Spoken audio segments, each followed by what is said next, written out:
Hello friends, তোমরা সবাই কেমন আছো? আশা করি তোমরা সবাই খুব ভালো আছো। বন্ধুরা, আমার কিন্তু অনলাইনে শপ রয়েছে, তো আমি অনলাইনের কাজই করে থাকি। একটা রিসেন্ট আগের দিন গ্যাস বুকিং করতে যাচ্ছিলাম, তো তখন দেখলাম যে গ্যাসের দাম কিন্তু পুরো 60 রুপিস বেড়ে গেছে, পুরো 60 টাকা বেড়ে গেছে। ঠিক আছে, আগে কিন্তু 880 টাকা ছিল, এখন কিন্তু 940 টাকা হয়েছে, মানে গড়ে আমি বলছি। তো 940 টাকা হয়ে গেছে, গ্যাসের দাম বেড়ে গেছে। এই আপডেট একটা দেওয়ার ছিল। জানি না কেন এত গ্যাসের দাম এইভাবে বাড়ছে। এইভাবে গ্যাসের দাম বাড়লে তো সাধারণ মানুষের খুবই প্রবলেম। গ্যাসের দাম কিন্তু ইনক্রিজ হয়ে গেছে। গ্যাস প্রাইস টুডে আমি তোমাদের কিন্তু গ্যাসের দাম দেখিয়ে দিচ্ছি।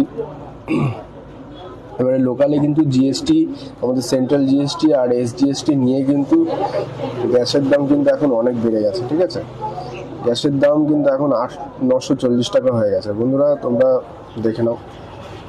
ভিডিওটা ভালো লাগলে এরকমই যদি নতুন নতুন আপডেট পেতে চাও তাহলে আমার এই পেজটাকে ফলো করে নিও, চ্যানেলটা সাবস্ক্রাইব করে নিও। দেখা হবে নেক্সট ভিডিওতে।